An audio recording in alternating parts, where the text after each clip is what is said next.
Copyright disclaimer under Section 107 of the Copyright Act 1976. Allowance is made for fair use for purposes such as criticism, comment, news reporting, scholarship, and research. Fair use is a use permitted by copyright statute that might otherwise be infringing. Nonprofit, educational, or personal use tips the balance in favor of fair use.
সন্ধে ঠিক 7:30টায় রওনা দিল দুটো বাস।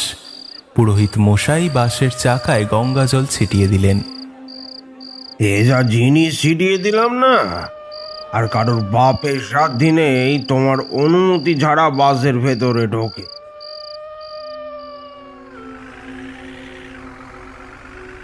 প্রথম বাসটায় আছে হলধরের বন্ধু বান্ধব। হলধর নিজে আর দুই বন্ধুর স্ত্রী। পিছনের বাসটায় পঞ্চানন, গ্রামের বেশ কিছু মুরব্বী আর কিছু আত্মীয় স্বজন। দুটো বাস প্রায় কাঁধে কাঁধ মিলিয়ে চলেছে। পঞ্চানন বাবু বারবার বলে দিয়েছেন, একেবারে পিছন পিছন চলবি বাপ, একদম যেন নজরের বাইরে না যায়। রাত তখন 9টা, আর হয়তো ঘণ্টাখানেকের মধ্যেই পৌঁছে যাবে সবাই মানিকপুর। বেয়াই বাড়ি থেকে কয়েকবার ফোন এসে গেছে। কি দাদা, কোনো অসুবিধা নেই তো ওদিকে? আরে না না, কোনো অসুবিধা নেই।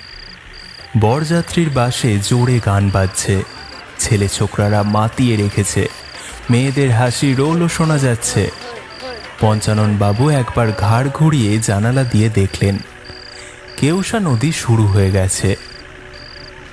এককালে এই নদীর ধারে খুব ডাকাতের উৎপাত ছিল। ডাকাতরা সব নদীতে ডুব সাঁতার দিয়ে বসে থাকত। নদী দিয়ে দূরের পথিক কেউ গেলেই ডাকাতরা মাঝ নদীতে নৌকা ডুবিয়ে দিত। তারপর পথিকের কাছে যা পেত সব কেড়ে পুড়ে নিয়ে ছেড়ে দিত। সেই তবে থেকেই রাত বিরেতে এই এলাকা দিয়ে কেউ বেশি যাতায়াত করে না। ডাকাতরা আর হয়তো নেই, কিন্তু ডাকাতদের গল্প বেশ চালু আছে। তাছাড়া ভূত প্রেতের গল্প আছে বইকি। এই কেউসা নদীতে কত নৌকা ডুবেছে, কত লোক জলের মধ্যে হাবুডুবু খেয়ে মরেছে। সেসব আত্মাদের কি আর মুক্তি হয়েছে? ওরে ও পঞ্চানন, সামনের বাড়িখানা গেল কই? পুরোহিত মশাইয়ের কথা শুনে ধর্মর করে উঠে দাঁড়ালেন পঞ্চানন বাবু। সত্যি তো, সামনে বরের বাসটা যে চোখে পড়ছে না। কি কাণ্ড বলুন তো, এত করে বললুম বাস দুটো যেন পিছন পিছন থাকে, এরা যে কি করে না। আরে ও ড্রাইভার ভাই, ও ড্রাইভার ভাই, আমি কি করব বলুন তো? ফাঁকা ময়দান পেয়ে এমন হুড়মুড় করে বাসটা চালিয়ে দিল। চিন্তা করবেন না, এক্ষুনি ধরে ফেলবো, দাঁড়ান। আহা, এ তো ভারী বিপদ হলো। আর কোথাও নাই, এই কেউসা নদীর ধারেই এমন কাণ্ড হওয়ার ছিল। চিন্তা করস কেন, ও ফোন আছে তো, ছেলেটারে একটা ফোন কর না কেন? পুরোহিত মশাই ঠিকই বলেছেন। পঞ্চাননবাবু ফোন করলেন ছেলেকে, কিন্তু ওই বাসে গানের আওয়াজ দ্বিগুণ। তার ওপর ছেলে ছোকরার দল এত হই হই করছে, ফোনের আওয়াজ বোধহয় শুনতে পেল না হলধর। ফোনটা বেশ কয়েকবার রিং হয়ে থেমে গেল। ও খুড়ো, একবার দেখেন। কি রে, কি হলো? দেখুন খুড়ো, একজন মহিলা দাঁড়ায় রয়েছে। এই আন্ধারে মহিলা কস কি রে? পঞ্চাননবাবু জানালা দিয়ে মুখ বার করে দেখলেন একজন মহিলা লাল বেনারসি পরে ঘোমটা দিয়ে দাঁড়িয়ে আছে।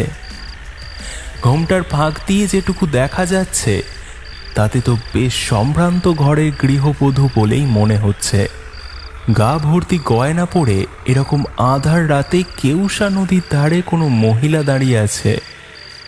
পঞ্চানন, এই যে ভারী অবাক করা কাণ্ড, একটু দেখে শুনে ব্যাপারটা সামলিও। আমার তো অবস্থা সুবিধার ঠেকছে না। অবস্থা তো পঞ্চাননবাবুরও খুব একটা সুবিধার ঠেকছে না।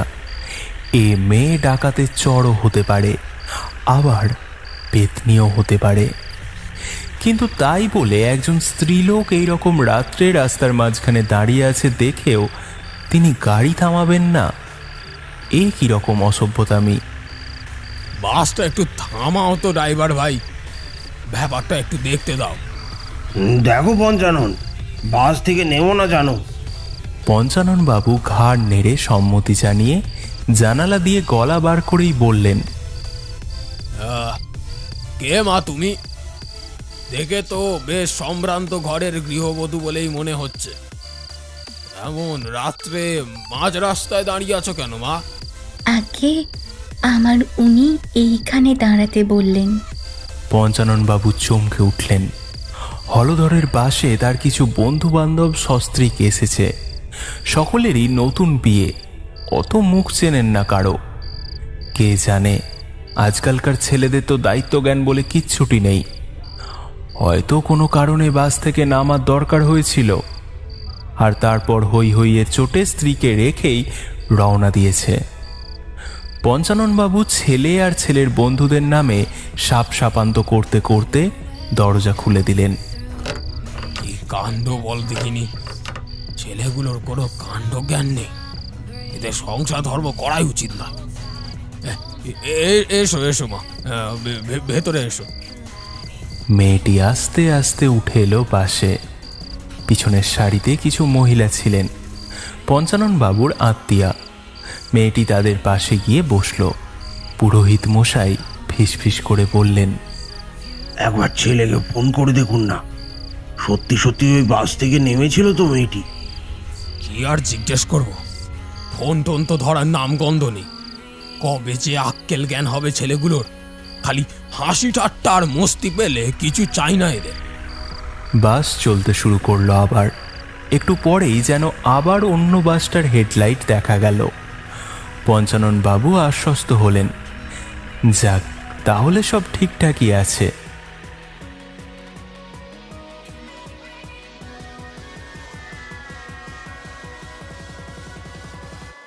এগারোটা নাগাদ দুটো বাস প্রায় একসাথেই পৌঁছে গেল মানিকপুরে। জামাই বরণ শেষ হতেই পঞ্চাননবাবু হলধরের গিলে করা পাঞ্জাবির হাতা ধরে টানতে টানতে নিয়ে এলেন ঘরের এক কোনায়। হ্যাঁ রে, তোদের কি কোনো আক্কেল নেই নাকি বলতো? হলধর বেচারা ভ্যাবা চাকা খেয়ে বাবার দিকে ফ্যাল ফ্যাল করে চেয়ে রইল। তোর বন্ধুর বউকে মাঝ রাস্তায় ফেলে চলে গেলি বাস চালিয়ে।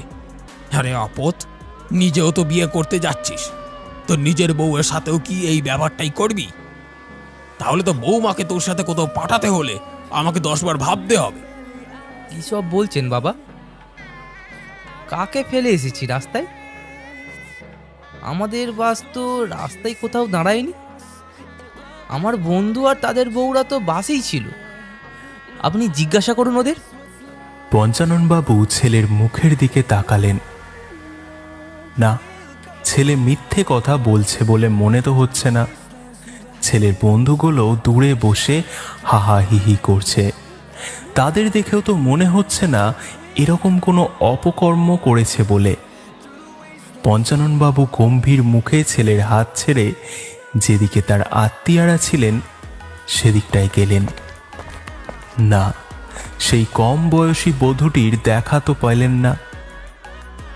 বরের আশীর্বাদ চলছে, একটু বাদে বিয়ে শুরু হবে। পুরোহিত রামচরণবাবু সেই সব আয়োজনে ব্যস্ত।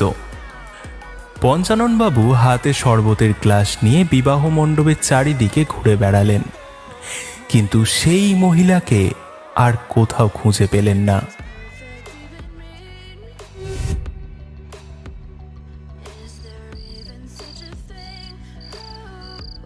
সন্ধ্যা হয়ে আসছে। আজ বৃহস্পতিবার। লক্ষ্মীর ঘরে এখনো পাঁচালি পড়া হয়নি। হলধরের মা ভেবেছিলেন নতুন বউ এলে তাকেই পাঠাবেন মা লক্ষ্মীর ঘরে, কিন্তু শুনলেন ওদের আস্তে আস্তে প্রায় রাত হয়ে যাবে। মানিকপুরের রাত তো আর কম নয়। তাছাড়া এতটা রাস্তা ঠেঙিয়ে এসেই পুজোর ঘরে যাওয়াটা ঠিক দেখায় না। হলধরের মা কি আর অমন শাশুড়ি নাকি? তিনি মেয়েকেই বললেন, আজকের পাঁচালিটা পড়ে নিস তো সুহাস। মুখ গোমড়া করে হলধরের বোন সুহাসিনী ঠাকুর ঘরে চলে গেল। তার দাদা নতুন বিয়ে করে আসছে, এখন তার কত কাজ। দরজা আঁকলে দাঁড়াতে হবে, বৌদিকে খেপিয়ে নাজেহাল করে দিতে হবে। সুহাসিনী তার বন্ধুদের সাথে কত কিছুই না ফন্দি ফিকির ভেবেছে। এখন কি আর ঠাকুর ঘরে মুখ বুজে পাঁচালি পড়ার সময়? অবশ্য কিছু করারও নেই, মায়ের আদেশ। সুহাসিনী সুর করে পাঁচালি পড়ার আওয়াজ শোনা যাচ্ছে। হলধরের মা সেটা শুনতে শুনতেই বধূ বরণের আয়োজন করতে লাগলেন। সব দিক তো তাকে একলাই সামলাতে হয়। আত্মীয় স্বজন পাড়া প্রতিবেশী সকলেই আছে, কিন্তু যেটি না বলবে সেই কাজেই ফাঁকি পড়ে যাবে।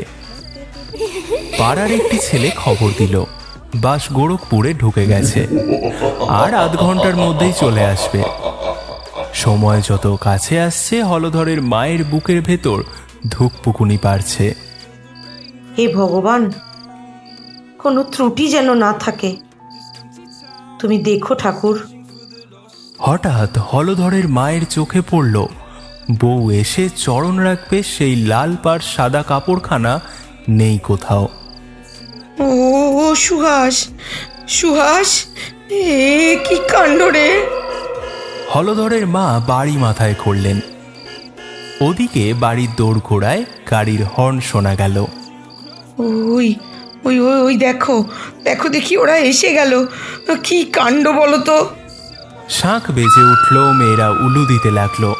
হলধরের মা বরণডালা হাতে যেতে যেতেও ডাকতে লাগলেন, সুহাস, ও সুহাস, কাপড়টা তাড়াতাড়ি নিয়ে আয় মা। তবে সুহাসিনী মেয়েটা বড় কাজের। বউ এসে আলতা গোলা জলে পা দিতে না দিতে লাল পাড় সাদা কাপড়খানা নিয়ে এসে হাজির। হলধরের মা হাসি মুখে নতুন বউয়ের হাত ধরে ঘরে তুললেন। সুহাস মা, তোর নতুন বৌদিকে নিয়ে একবার ঠাকুর ঘরে পেন্নাম করিয়ে আনতো। সবাই ভেতরে চলে গেল। হলধরের মা এবার ছড়ানো ছেটানো সব জিনিসগুলো গুছিয়ে নিতে লাগলেন। হঠাৎ আঁতকে উঠলেন তিনি। লাল পাড় সাদা যে কাপড়টা পাতা ছিল সেখানে নববধূর পায়ে লাল ছাপ পড়ার কথা। সেখানে পায়ের ছাপ যেন আলকাতরা মাখানো, আর ছাপখানাও পড়েছে উল্টো। হলধরের মা কাপড়খানা চোখের সামনে এনে দেখলেন, হ্যাঁ, একদম ঠিক দেখছেন উনি। পায়ের ছাপ উল্টো, আর আলতার বদলে আলকাতরা মাখানো। ওদিকে ঠাকুর ঘরের দিক থেকেও চেঁচামেচি শোনা যাচ্ছে। কি কি হয়েছে পিসিমা? এত এত চেঁচামেচি কিসের? আরে ডেকে যাও গো হলধরের মা, নতুন বউ পেন্নাম করতেই যে মা লক্ষ্মীর সামনে দালানো পিদিমখানা নিভে গেল।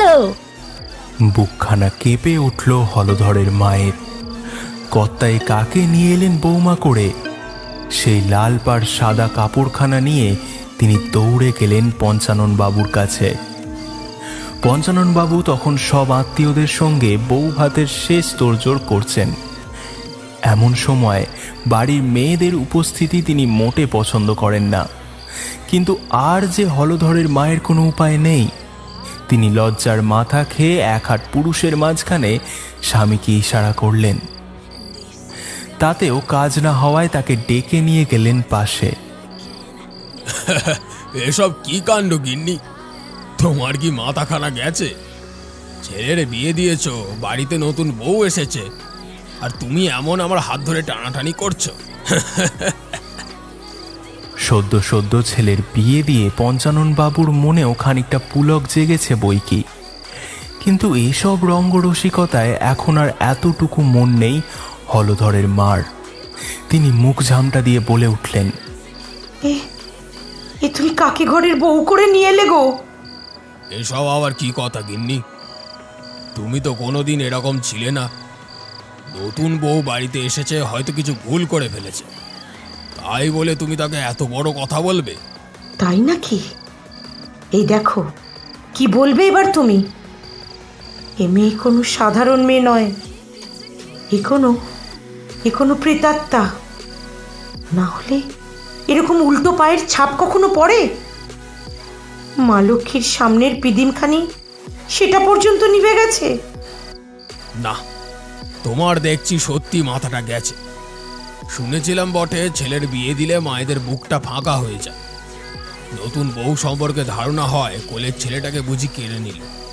তা বলে তোমার কাছ থেকে এরকম ঘৃণ্য মানসিকতা আশা করিনি। হলধরের মা ফ্যাল ফ্যাল করে নিজের স্বামীর দিকে চেয়ে রইলেন। কি দেখছো হাঁ করে? কোথায় কি বললে? উল্টো পা হেনা তেনা। দেখো তো, দেখো কি সুন্দর লক্ষ্মীমন্ত পায়ের ছাপ পড়েছে। খালি বলে দিলেই হলো। হলধরের মা দেখলেন সত্যি সত্যি কাপড়ের ওপর সুন্দর ছোট ছোট লক্ষ্মীমন্ত পায়ের ছাপ পড়েছে। তাহলে তখন ওটা তিনি কি দেখলেন? তাহলে কি হলধরের মাও আর 5টা শাশুড়ির মতো হয়ে যাচ্ছেন? কি হলো? হ্যাঁ, এখন দেখি আর কোনো কথা নেই মুখে। না, সত্যি এই যে আমারই ভুল।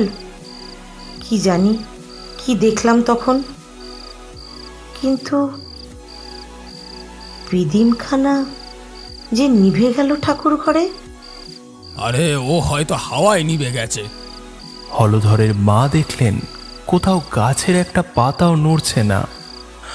আজ কয়েকদিন ধরেই মারাত্মক গরম পড়েছে, কিন্তু তাই বলে কোনো কারণ ছাড়া ঠাকুর ঘরের পিদিম নেবার জন্য নতুন বউকে দায়ী করা যাবে না। গাঁগঞ্জে পাড়ায় এমন কিছু মহিলা থাকেই যারা সব সময় লোকের বাড়িতে অশান্তি ডেকে আনার চেষ্টা করে। তেমনি এক খুড়িমা, বউয়ের পা আঁকা লালপাড় সাদা কাপড় আঁকড়ে দাঁড়ানো হলধরের মায়ের কানে কানে এসে বললেন, কি গো হলধরের মা, বউকে কিছু বলবে না? পিদিমখানা নিভে গেল যে। ও কিছু নয় গো খুড়িমা, ও হাওয়ায় নিভে গেছে। কিছুক্ষণ পরেই রাত নামলো। আজ কাল রাত্রি। আজ বর বউ একসাথে থাকার নিয়ম নেই। মা, আজ তুমি তোমার ননদিনী সুহাসের সাথেই থেকো, কেমন? নতুন বউ মিষ্টি করে ঘাড় নাড়ল। মেয়েটিকে ভারী পছন্দ হয়েছে হলধরের মায়ের। এখনো আশা স্তক, মুখে একটাও কথা নেই। দেখিস রে সুহাস, আমার রাঙা বউকে সাবধানে রাখিস। রাঙা বউ? হ্যাঁ রে, আমার নতুন বউয়ের নাম দিলাম রাঙা বউ। কি মিষ্টি না, ফর্সা টুকটুকে। কি গো রাঙা বউ, নামখানা পছন্দ হয়েছে? আবার আলতো করে মাথা নাড়ল নতুন বউ। আগের দিন বিয়েতে এত ধুমবল গেছে, তার উপর আবার এতটা রাস্তা যাতায়াত। একটু পরেই হলধরের বাড়ি একেবারে নিঝুম পুরী হয়ে গেল। বাড়ি ভর্তি আত্মীয় স্বজন, হলধরের বন্ধুরা আছে। সকলের জন্য তো আর আলাদা ঘর দেওয়া সম্ভব নয়। বাড়ির পুরুষরা সব বৈঠকখানায় ঢালা ও বিছানা পেতে শুয়ে আছে, আর মেয়েরা অন্দরমহলে রান্নাঘরের পাশে বিশাল দালানে।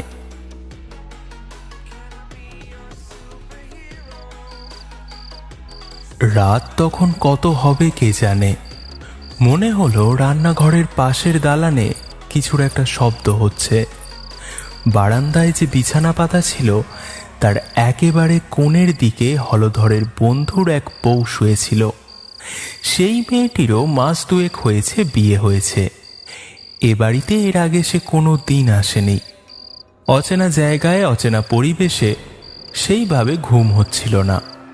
পাশের মহিলার একটু নড়াচড়াতেই ঘুম ভেঙে যাচ্ছিল।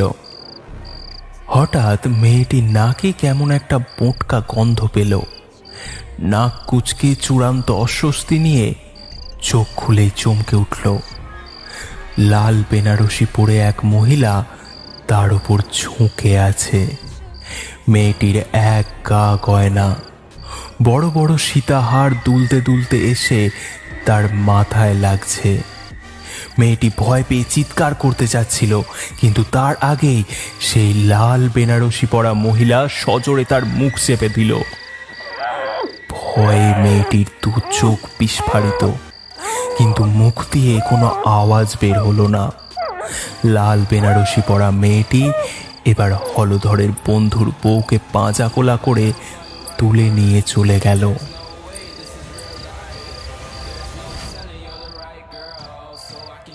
ঘুমের মধ্যেই পাশ ফিরল একবার সুহাসিনী। আদৌ ঘুমেই চোখ খুলল একবার। এ কি, তার নতুন বৌদি তো পাশে নেই। এত রাতে একলা বের হলো নাকি? ধর্মর করে উঠে বসল সুহাসিনী। মা জানতে পারলে আর রক্ষে থাকবে না।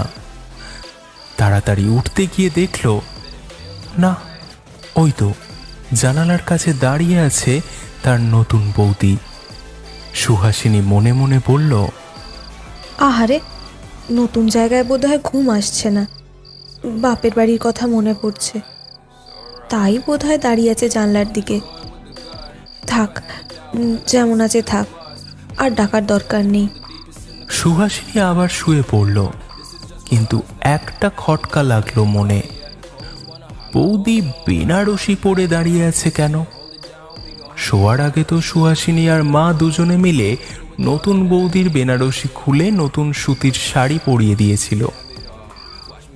সুহাসিনী আবার ধড়মড় করে উঠে বসল। না, ভুলই দেখেছিল সে।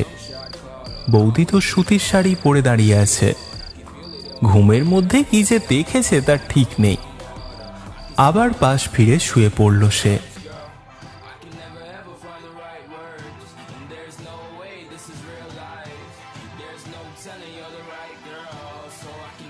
সকাল হতেই বাড়িতে হুলস্থুল পড়ে গেল।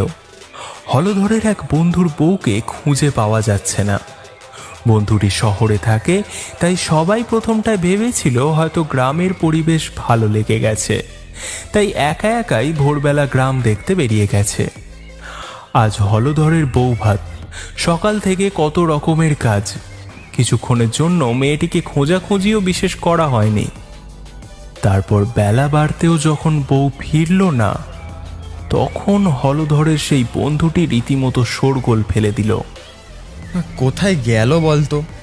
তোর বৌদি তো অত্যন্ত শান্তশিষ্ট মেয়ে, এখানে তো কোথাও কাউকে চেনে না, একা একা আর কতদূর যাবে? তুই কিচ্ছু চিন্তা করিস না, আমি নিজে দেখছি। হলধর তার নিজের বাড়ির কাজকর্ম সব ফেলে বন্ধুর বউকে খোঁজার জন্য চেঁচামেচি লাগিয়ে দিল। ছি ছি, এ কি কাণ্ড! তার বন্ধু তার বিয়েতে আনন্দ করবে বলে কত দূর থেকে এসেছে, আর এখানে এসে এরকম বিপদ। পঞ্চানন বাবুও চেঁচামেচি জুড়লেন অন্দরে গিয়ে। কি গগিন্নি, কাল থেকেই দেখছি তোমার কোনো কাজে মন নেই। শুধু এটা হলো না ওটা হলো না বলি, যারা কুটুম অতিথি এসছে তাদের খেয়াল তো রাখবে। এরকম অন্দর থেকে এক মহিলা উদাও হয়ে যায় কি করে শুনি? সকালে দেখলাম মেয়েটা নেই। আমাদের গাঁগঞ্জে এমন অচেনা জায়গায় এসে মেয়ে মানুষ তো কখনো পাড়া বেরোতে যায় না। কি জানি, শহরে হয়তো যায়, তাই আর কিছু তেমন ভেবে উঠিনি। বলিহারি তোমার বুদ্ধি। মেয়েটা সকালে উঠে নেই দেখেও চুপ করে আছো। আরে একবার জানাবে তো আমাকে। এত চিৎকার চেঁচামেচি খোঁজাখুঁজির পরে অবশেষে পাওয়া গেল মেয়েটিকে। হলধরের বাড়ি থেকে প্রায় 3 মাইল দূরে একটা খোলা মাঠে একলা শুয়েছিল মেয়েটি। যারা তাকে উদ্ধার করেছিল তারা প্রথমটায় ভেবেছিল মেয়েটি বোধহয় মারা গেছে। সারা শরীরটা সাদা হয়ে গেছে, যেন শরীরে কোনো রক্ত নেই। কবিরাজ পরীক্ষা করে বললেন, নারী অতি ক্ষীণ। বলছি, মায়ের কি রক্তাল্পতা আছে? হলধরের বন্ধুটি সজোরে মাথা নাড়ল। বেশ কিছুক্ষণ পরে মেয়েটির জ্ঞান ফিরল, কিন্তু সে যেন অসম্ভব ভয় পেয়ে আছে। চোখ দুটো ঠিকরে বেরিয়ে আসছে। মেয়েটি কিছু একটা বলার চেষ্টা করছে, কিন্তু কিছুই বলতে পারছে না। তার জিভ যেন অসাড় হয়ে গেছে। পাড়ার সেই খুড়িমা গালে হাত দিয়ে বলল, এ লক্ষণ ভালো নয়। নির্ঘাত কোনো অপদেবতা ভর করেছে, একবার ঝাড়ফুঁক করতে হবে। না না, ওসবের প্রয়োজন নেই। আমি ভাবতেই পারিনি বন্ধুর বিয়েতে এসে আমায় এমন বিপদে পড়তে হবে। আমি চললাম আমার বউকে নিয়ে শহরে। আপনারা থাকুন আপনাদের এই সমস্ত ঝাড়ফুঁক নিয়ে। এই অজপাড়াগায় আসাটাই আমার সব থেকে বড় ভুল হয়েছে। সত্যি সত্যি হলধরের বন্ধুটি একটা গাড়ি ডেকে মালপত্র আর বউকে নিয়ে রওনা দিল কলকাতার দিকে। যাক, যে যাবার তাকে তো আর আটকে রেখে লাভ নেই। আজ বউ ভাত, কত অনুষ্ঠান বাকি এখনো। একটু ছন্দপতন হয়েছে, তাতে কি, একটু পরেই আবার আগের মতো হই হই শুরু হলো। হলধরের মা, ভালো কথা কয়েছি শোনো। নতুন বউয়ের হাতখানা আর একবার পুরোহিত মশাইকে দেখিও। কি যে হচ্ছে কিছুই বুঝছি নে। এ মেয়ে ঘরে ঢোকার পর থেকে এ কি অলক্ষণে কাণ্ড! হলধরের মায়ের বুকটা কেমন যেন ছ্যাদ করে উঠল। তবু তিনি খুড়ি মায়ের মুখের ওপর মুখ ঝামটা দিয়ে বললেন, কি করে বুঝবো? কাল রাতে তো আমি নিজে বিছানা পেতে দিলুম, সকলকে বলেও দিলুম, রাতে যদি কলঘরে যেতেও হয় যেন কাউকে নিয়ে যায়।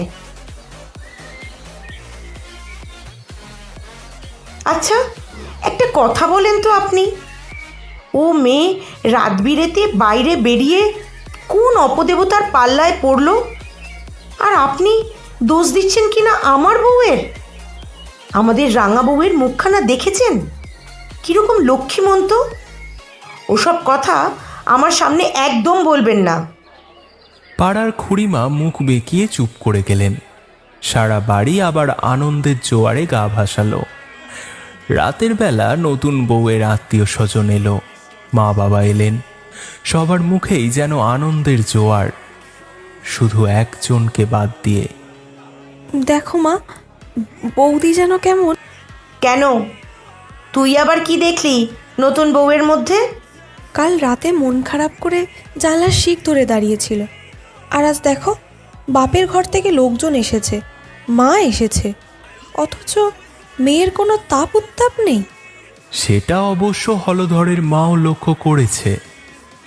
এ মেয়ে যেন কেমন একটা, হাসে না, কাঁদে না, কিছু বলেও না। তবু হলধরের মা মেয়ের দিকে কড়া চোখে তাকিয়ে বললে, খুব পাকা হয়েছ না?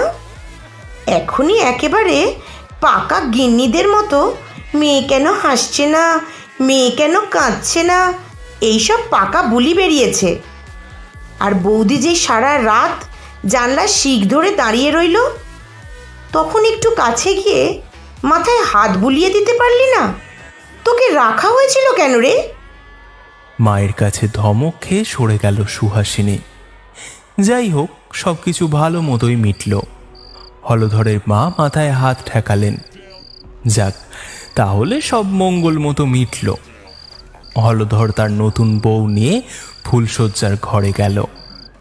হলধরের বাড়ি আবার আগের রাতের মতো উৎসব আনন্দে ক্লান্ত হয়ে ঝিমিয়ে পড়ল। ফুলশয্যায় বসে হলধর আস্তে আস্তে বউয়ের ঘোমটা সরিয়ে দিল। সত্যি, মা ঠিকই বলে, বড় মিষ্টি মুখখানি। আজ বড় ক্লান্ত লাগছে। হলধর বউয়ের কথা শুনে হেসে ফেলল। এমন কথা বোধহয় তার কোনো বন্ধুর বউ ফুলশয্যার রাতে বরকে বলেনি। তবে বউ মন্দ বলেনি। আজ হলধরেরও বড় ক্লান্ত লাগছে। এতদূর গিয়ে বিয়ে করা, তারপর আজকের বউ ভাতের নানান ঝক্কি, আর সব থেকে বড় কথা হলো আজকের সকালের ঝামেলাটা। সকালের কথা ভাবতেই কেমন গা শিরশির করে উঠল হলধরের। বন্ধু চলে যাওয়ার পর কতবার সে ফোন করেছে, কিন্তু বন্ধু একবারও ফোন ধরেনি। কি থেকে যে কি হয়ে গেল। ঠিক আছে, শুয়ে পড়ো। আলো নিভিয়ে নিজেও শুয়ে পড়ল হলধর। গোরখপুর গ্রামের রাস্তা শুনশান। কি যেন এক অজানা ভয়ে জবুথবু হয়ে আছে গ্রামটা। শুধু ঝিঝি পোকার ডাক ছাড়া আর কোনো ডাক শোনা যাচ্ছে না। কে যেন এক মহিলা লাল বেনারসি পরে গ্রামের রাস্তা দিয়ে চলেছে। তার গায়ের গয়নার হালকা রিনিঝিনি আওয়াজ শোনা যাচ্ছে। খুড়িমার নাত বউ আর নাত জামাই হলধরের বিয়ে উপলক্ষেই এসেছিল গায়ে। মাঝরাতে জানালার কাছে মনে হলো কি একটা ছায়া। ঘুমটা ভেঙে গেল নাত বউয়ের। আস্তে আস্তে বিছানা ছেড়ে উঠে সে গেল জানালার কাছে। জানালার কানায় কোনো করাত নেই। হাঁ করে জানালাটা খোলা। এত গরম কি আর করা যাবে। নাত বউ জানালা দিয়ে একটু মুখ বাড়ালো। না, কোথাও তো কিছু নেই। ফিরেই আসছিল, কিন্তু ঠিক তখনই মনে হলো কে যেন ঠিক তার পিছনে দাঁড়িয়ে আছে। ভয়ে ভয়ে পিছনে তাকাতেই দেখলো ঘোমটা পরা একটি মেয়ে মানুষ, লাল বেনারসি পরা। নাত বউ চিৎকার করতে যাচ্ছিল, কিন্তু ঠিক তার আগেই সেই লাল বেনারসি পরা মেয়েটি তার মুখ চেপে ধরল। একটুর জন্য ঘোমটাটা সরে গেল। খুড়িমায়ের নাত বউ অজ্ঞান হওয়ার আগের মুহূর্তে এক গা গয়না পরা একটা কঙ্কাল দাঁড়িয়ে আছে তার সামনে।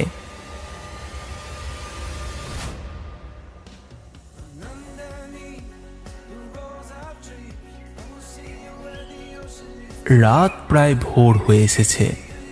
হঠাৎ কি যেন একটা দুঃস্বপ্ন দেখে ঘুমটা ভেঙে গেল হলধরের। কিন্তু পাশে তো তার নতুন বউ নেই। মনটা যেন কুকাইল। তার বন্ধুর বউয়ের মতো তার নিজের বউও এমন হঠাৎ করে হারিয়ে গেল না তো? রাঙা বউ, কোথায় গেলে রাঙা বউ? এই যে আমি, কিছু বলছেন? খাটের পিছন দিকে জানালার কাছ থেকে ঋণ ঋণে গলাটা ভেসে এলো। হলধর একটা দীর্ঘশ্বাস ছাড়ল। ওখানে কেন? এমনি ঘুমটা ভেঙে গেল হঠাৎ, ভোর হয়ে এসেছে। হলধর জানালা দিয়ে বাইরে তাকালো। এখনো ভোর হয়নি, হব হব করছে। অন্ধকার কেটে শুধু একটা ঘোলাটে আলো ছড়িয়ে আছে। এত সকালে উঠে নতুন বউ, মা দেখলে খুশি হবে। হলধর আলতো করে হেসে বলল, এত সকালে উঠে কি করবে? আর একটুখানি ঘুমিয়ে নাও না বরং। কিন্তু এই ভোরবেলার আমেজের ঘুম আর বোধহয় কারো ভাগ্যে লেখা নেই। উঠোনের ওধারে সদর দরজায় কে যেন বাড়ি দিচ্ছে। কার যেন একটা হাউমাউ কান্নার আওয়াজ শোনা যাচ্ছে। কি হলো বলো তো? জানি না। ও গো, কে কোথায় আছো গো? সব বনেশ হয়ে গেল গো। এ কোন বউ এলো যে গায়ে? একে তোমরা এখনো কেন রেখেছো গো? ও গো, ও যে সবার রক্ত চুষে খাবে গো। প্রথমটা আধো ঘুম আধো জাগা অবস্থায় বোঝা না গেলেও এখন বেশ বোঝা যাচ্ছে খুড়িমা হাউমাউ করে কাঁদছেন। কিন্তু কি হলো কি ওর? কি হয়েছে কি খুড়িমা? এত কান্নাকাটি না করে একটু খুলেই বলো না কি হয়েছে। আর কি হবে বাচ্চা, কে জানে কোন চুলো থেকে বউ এনেছো। আসার সাথে সাথে লক্ষ্মীর প্রদীপ কান্না নিভে গেল, তাও দেখি কিছু বললে না। এখন যে আমরা সবাই পেরানে শেষ হয়ে যাব গো। খুড়িমা শুধুই হাউমাউ করে কেঁদে যায়। অনেক কষ্ট অনেক সাধ্য সাধনার পর জানা গেল খুড়িমার নাত বউও হলধরের বন্ধুর বউয়ের মতো উধাও হয়ে গেছে। কোথাও খুঁজে পাওয়া যাচ্ছে না তাকে। আবার সারা গায়ের লোক হই হই করে খুঁজে শেষ পর্যন্ত মেয়েটিকে উদ্ধার করে আনলো অনেক দূরের একটা খোলা মাঠ থেকে। সেই এক অবস্থা মেয়েটির, রক্তশূন্য দিশেহারা চেহারা। জ্ঞান ফিরল বটে, কিন্তু মুখে কোনো কথা নেই। পরপর প্রত্যেক রাতেই এক এক ঘর থেকে একটি করে নতুন বিয়ে করা বউ উধাও হতে শুরু করলো গোরখপুরে। যে রাতে উধাও হয় তার পরে অনেক দূরে কোনো মাঠে কিংবা নদীর ধারে রক্তশূন্য দেহ পাওয়া যায়। কবিরাজ মশাই হাত তুলে দিয়েছেন। এ রোগ আমার কম্য নয়, শহরে ডাক্তার দেখাও। কেউ কিছু বলে না, শুধু সকলেরই সন্দেহ হলধরের বউ আসার পরই এই উপদ্রব শুরু হয়েছে এই গ্রামে। হলধর বেচারা কিছুই বুঝতে পারে না। অনেকবার ভাবে রাঙা বউকে একবার জিজ্ঞাসা করবে এই ব্যাপারে, কিন্তু ওই মুখের দিকে তাকিয়ে সে আর কোনো কথাই বলতে পারে না।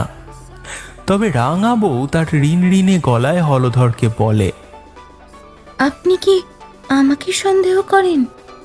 হলধরের বুকের ভেতরটা মুচড়ে ওঠে। যদি বা কিছু সন্দেহ করেও থাকে তা এক ফুৎকারে উড়িয়ে দিয়ে সে বলে, আরে না না, কিসের সন্দেহ? কার বউয়ের কি হয়েছে আর তার সাথে তোমার আর কি সম্পর্ক? কিন্তু তা বললে আর গায়ের লোক শুনবে কেন? গা শুদ্ধ লোক হলধরের পরিবারকে এড়িয়ে চলে। সুহাসিনী স্কুলে গেলে তার পাশে কেউ বসে না। হলধরের মা পুকুরে গেলে সকলে মুখ বেঁকিয়ে চলে আসে, কেউ কথা বলে না। সে না বলুক কে, তবু হলধরের পরিবার বা হলধর নিজে রাঙা বউকে একটা কথাও জিজ্ঞাসা করে না। এক রবিবার দুপুরের খাওয়া দাওয়ার পর বৈঠকখানায় বসেছিলেন পঞ্চানন বাবু। সদরের কাছ থেকে এক অপরিচিতের গলা শুনলেন তিনি। বেশ কয়েকদিন হয়ে গেল এ বাড়িতে আর কোনো অতিথি আসে না। পঞ্চাননবাবু তাড়াতাড়ি ছুটে গেলেন। আরে বেয়াই মশাই, আপনি কি কাণ্ড কি কাণ্ড! আমি বরং অন্দরে খবর পাঠাই, আমাদের রাঙাবো মানে আপনার জগদ্ধাত্রীকে আসতে বলি। এত উত্তেজিত হবেন না বেআই মশাই, এখনই কোথাও খবর পাঠাতে আপনাকে হবে না। আমরা বরং দুজনে বসে একটু আলোচনা করি। পঞ্চাননবাবুর বুকের ভেতরটা ধক করে উঠল। মানুষের মনে বড় প্যাঁচ। কে জানে, হয়তো এ গা থেকে লোকজন মানিকপুরে গিয়ে বেআই মশাইকে কথা শুনিয়ে এসেছে। ভারী লজ্জা হলো পঞ্চাননবাবুর। বেআই মশাই, একটা কথা ছিল, যদি কিছু মনে না করেন। মানে একটা কথা আপনাকে একটু ধৈর্য ধরে শুনতে হবে। বেয়াই মশাই, এই গাঁয়ে যেসব ঘটনা ঘটছে তা নিয়ে কেউ কি আপনাকে কিছু বলেছে? কি ঘটছে বলুন তো? পঞ্চাননবাবু কি আর বলবেন, তিনি চুপ করে রইলেন খানিকক্ষণ। আপনি বলুন বেআই মশাই, চুপ করে থাকবেন না। আসলে কি জানেন তো, আমাদের এই গাঁয়ে কয়েকদিন ধরে এক উপদ্রব শুরু হয়েছে। জানি না কোনো অভিশাপ নাকি অন্য কিছু। নববিবাহিত কিংবা মাস দুয়েক বিয়ে হয়েছে এমন মহিলারা রাতের বেলা তাদের নিজেদের ঘরের বিছানা থেকে উধাও হয়ে যাচ্ছে। তারপর তাদের রক্তশূন্য দেহ পাওয়া যাচ্ছে পরদিন অনেক দূরের কোনো পরিত্যক্ত জায়গা থেকে। আর সবচেয়ে দুঃখের বিষয়, ঘটনাটা শুরু হয়েছে এই বাড়ি থেকে। হলধরের এক বন্ধুর বউ এই ঘটনার প্রথম শিকার। আর বুঝতেই তো পারছেন মানুষের মন। আমাদের গ্রামের সকলে এই সবের জন্য আমাদের মা লক্ষ্মীকেই সন্দেহ করছে। তবে তবে আমরা... আপনার গাঁয়ের লোক খুব একটা ভুল কথা বলেননি বেআই মশাই। তার মানে কি কি বলতে চাইছেন আপনি? আপনি শান্ত হয়ে বসুন এখানে বেআই মশাই, আমি আপনাকে সব কিছু খুলে বলছি। সব বলবো বলেই তো এত দূর থেকে এখানে ছুটে এসেছি। বলুন, কি বলবেন? আপনার বাড়িতে যে আছে সে আমার মেয়ে জগদ্ধাত্রী নয়। এমনকি আমি তো এটাই বুঝতে পারছি না জগদ্ধাত্রীর সঙ্গে হলধরের বিয়ে হয়েছে কিনা। এসব আপনি কি বলছেন বেআই মশাই? হলধরের বিয়ের আগে পাত্রীর যে ছবি দেখেছিলাম এ তো সেই মেয়েই। না, এ সে নয়। বউ ভাতের পরে আমরা যখন বাড়ি ফিরছিলাম তখন কেউসা নদীর ধারে একটা মহিলাকে পড়ে থাকতে দেখি। প্রথমটায় তো আমরা কেউ গাড়ি থেকে নামতেই চাইনি। তারপর আমার গিন্নি খুব জোর করলো, বাধ্য হয়ে আমি গাড়ি থেকে নামলাম। কাছে গিয়ে দেখি এ কি ভয়ঙ্কর কাণ্ড! পড়ে আছে আমাদের মেয়ে জগদ্ধাত্রী, একেবারে রক্তশূন্য অবস্থায়। মনে হচ্ছে কেউ যেন তার শরীরের সমস্ত রক্ত শুষে নিয়েছে। আমি তো তখনই ফিরে আসছিলাম এখানে, ভেবেছিলাম হয়তো এসব আপনাদেরই চক্রান্ত, কিন্তু আমার গিন্নি আমাকে আটকালো। তিনি বললেন, একখানা গন্ডগোল হচ্ছে কোথাও। বিয়ে বাড়িতে দেখলে না, মেয়েটা আমাদের দেখে কেমন যেন কাঠ হয়ে দাঁড়িয়ে রইল। একবারটির জন্য কাঁদলে না পর্যন্ত। যে মেয়ে আমাদেরকে এত ভালোবাসতো, শ্বশুর বাড়ি পা দিয়ে সে এক রাতের মধ্যে এতটা বদলে যাবে। গিন্নির কথায় আমারও কেমন যেন একটা সন্দেহ হলো। বিয়ের দিন থেকেই আমার মেয়ে জগদ্ধাত্রী কেমন যেন ভাবলেশীন হয়ে পড়েছিল। মনে পড়ল যেদিন জগদ্ধাত্রী বিয়ের পর শ্বশুরবাড়ি এলো সেদিনও কিন্তু সে কাঁদেনি। আমরা তারপর জগদ্ধাত্রীকে নিয়ে বাড়ি ফিরে যাই। ব্যাপারটা আগে ভালোভাবে বুঝবো বলেই আপনাদের কিছু জানাইনি। মেয়েকে নিয়ে গিয়ে চিকিৎসা করাই, কিন্তু এ যে এক ভয়ানক রোগ। মেয়ের শরীরে বিন্দুমাত্র রক্ত নেই, সারাক্ষণ ভয়ে সিটিয়ে চোখ বন্ধ করে আছে। যদি বা কখনো চোখ খোলে তাহলে সে এমন ভয়ানকভাবে তাকায় যে যেন সামনে কোনো বীভৎস ভয়ঙ্কর কিছু দেখছে। পঞ্চাননবাবুর মুখে কোনো কথা সরছে না। তিনি হা করে তাকিয়ে আছেন তার বেয়াই মশাইয়ের দিকে। তিনি বলে চললেন, আমি অনেক খোঁজ নিয়েছি আপনাদের গ্রামে। কেউসা নদীর ধারে নাকি মাঝে মাঝে এক পেতনিকে দেখতে পাওয়া যায়। বেশ কয়েক বছর আগে এক কুলাঙ্গার ছেলে তার বউকে নিয়ে ওখান দিয়ে যাচ্ছিল। নদীর ধারে এসে মেয়েটাকে সে বসতে বলল। ছেলেটা তাকে সান্ত্বনা দিল সে নৌকা ঠিক করতে আসছে। তারপর সে আর কোনো দিনও ফেরেনি। মেয়েটা নাকি বহুকাল ওখানেই বসেছিল, আর কেউ কিছু জিজ্ঞাসা করলেই বলতো তার স্বামী তাকে ওখানে বসতে বলে গেছে। কথাটা শুনেই পঞ্চাননবাবুর বুকটা ছ্যাঁত করে উঠল। সেদিন রাতে তাকেও যে এরকম করেই বলেছিল একজন। তারপর একদিন রোদে পুড়ে জলে ভিজে পাগলের মতো বসে থাকতে থাকতে মেয়েটি হঠাৎই মারা যায়। আর তারপর থেকেই এই উপদ্রব শুরু হয়েছে। মেয়েটি নাকি নতুন সদ্য বিবাহিত বধূর রূপ ধরে আসে। তারপর রাতের অন্ধকারে সেই গ্রামের আশেপাশে ঘুরে বেড়ায়। কোনো নতুন বিবাহিত মেয়ে দেখলেই তাকে তুলে নিয়ে যায় কোনো পরিত্যক্ত জায়গায়। তারপর মেয়েটির শরীরের সমস্ত রক্ত শুষে নিয়ে তাকে সেখানেই ফেলে যায়, যেমন করে তার স্বামী তাকে ফেলে গিয়েছিল কেউসা নদীর ধারে। জগদ্ধাত্রীর বাবা কিছুক্ষণের জন্য থেমে পঞ্চাননবাবুর দিকে চেয়ে রইলেন। পঞ্চাননবাবু ভয়ে সাদা হয়ে গেছেন। বুঝতে পেরেছি এই মশাই, ভুলটা আমি করেছিলাম। এবার জগদ্ধাত্রীর বাবার পালা অবাক হওয়ার। তিনি হাঁ করে পঞ্চাননবাবুর মুখের দিকে তাকিয়ে রইলেন। পঞ্চাননবাবু বললেন, আসলে সেদিন বিয়ে বাড়ি যাওয়ার সময় রাস্তায় এক মহিলার সঙ্গে দেখা হয়ে গেছিল। লাল বেনারসি পরা সম্ভ্রান্ত ঘরের বউ মানুষ। আমি জিজ্ঞাসা করাতেও একই কথা বলল। আমি ভাবলাম কে জানে আগের বাসে হলধরের বন্ধুর কোনো স্ত্রী হবে। বোধহয় রাস্তায় কোনো কারণে নামতে হয়েছিল। তারপর হুল্লোড়ের চোটে বউকে না নিয়েই চলে গেছে। কিন্তু আশ্চর্যের ব্যাপার, বিয়ে বাড়ি গিয়ে সে মহিলাকে আর খুঁজে পেলাম না। তাহলে কি সেদিন আমি সর্বনাশিনীকে হাতে ধরে বাসে তুলেছিলাম? আমরা দুজনেই বড় বিপদে পড়েছি বেয়াই মশাই। জানি না কি করে এর থেকে উদ্ধার পাব। এটাও জানি না আদৌ পাবো কি না।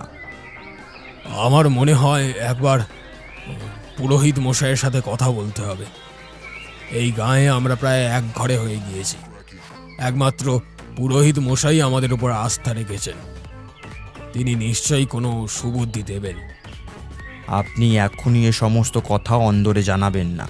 সেই রাক্ষসী যদি জানতে পারে তার জারি জুড়ি আমরা ধরে ফেলেছি, তাহলে কিন্তু আমাদের আর রক্ষে নেই। হলধর আর তার মাকেও এখনই কিছু বলতে হবে না। না, সে তো বটেই। আমার মনে হয় এখনই আমাদের একবার পুরোহিত মশাইয়ের বাড়ি যাওয়া উচিত। অন্দরে সবাই এখন খাওয়া দাওয়ার পর একটু গড়িয়ে নিচ্ছে। এদিকটায় কেউ আসবে না। দুই বেয়াই প্রায় চুপি চুপি বের হলো বাড়ি থেকে। পঞ্চাননবাবু স্বপ্নেও কোনোদিন ভাবতে পারেননি নিজের বাড়ি থেকেই তাকে এমন লুকিয়ে লুকিয়ে বের হতে হবে। পুরোহিত রামচরণ বাবুর বাড়ি বেশি দূর নয়। একটু বাদেই সেই বাড়ির দরজায় ঘা পড়ল। পুরোহিত মশাই বাড়িতেই ছিলেন। কি সর্বনাশ! সব শুনে পুরোহিত মশাই আঁতকে উঠলেন। আমি তোমাকে বলেছিলাম পঞ্চানন, এমনটি করো না। জানা নেই শোনা নেই এক মহিলাকে তুলে নিলে। আমি যে মন্ত্রপুত জলটা ছিটিয়ে দিয়েছিলাম, তারপর আর কিছুতেই এমন অঘটন হওয়ার কথা না। তুমি হাত ধরে না আনলে আর কারোর সাহস ছিল না বাসে ওঠার। পঞ্চাননবাবু চুপ করে রইলেন। কি আর বলবেন তিনি? খুব ভালো করেই বুঝতে পারছেন তিনি সব দোষ তাঁরই। গ্রামের যা অবস্থা, একবার যদি সকলের কানে কথাখানা যায় তাহলে বুঝতে পারছো কি কাণ্ড হবে। কেউ আর তোমায় আস্ত রাখবে না। সবই তো বুঝতে পারছি পুরোহিত মশাই, কিন্তু এখন যেসব ভেবে আর লাভ নেই। ওই সর্বনাশীকে যে আটকাতে হবে, আর আমার অভাগী মেয়েটার কি যে হবে। উপায় উপায় একখানা আছে। আমার কাছে এমন এক ওষুধ আছে যে ওষুধ খেলে জ্যান্ত মানুষ তক্ষুনি মরে যাবে, আর মৃত মানুষ খেলে জনমের মতোই পৃথিবী ছেড়ে চলে যাবে। পঞ্চানন, এদিকে ভালো হয়েছে তোমার ছেলে আর স্ত্রী যেভাবে এত বিপদেও ওই সর্বনাশীকে আগলে রেখেছে, তাতে মনে হয় না ওই পেতনি তাদেরকে অবিশ্বাস করবে। হলধরকে বলো ওই পেতনি যেন সেই ওষুধ খাইয়ে দেয়। এতদিন এত বিপদেও যা হয়নি, আজ তাই হলো। হলধরের মায়ের মাথায় যেন আগুন জ্বলে উঠল। সেদিন বলেছিলাম এ মেয়ের পায়ের ছাপ উল্টো পড়েছে, মা লক্ষ্মীর পিদিম নিভে গেছে। তুমি তো দেখি কোনো কিছু পাত্তাই দিলে না। জানি গিন্নি, সব দোষ আমার, কিন্তু এখন এর থেকে মুক্তি পাবো কি করে সেটাই ভাবো।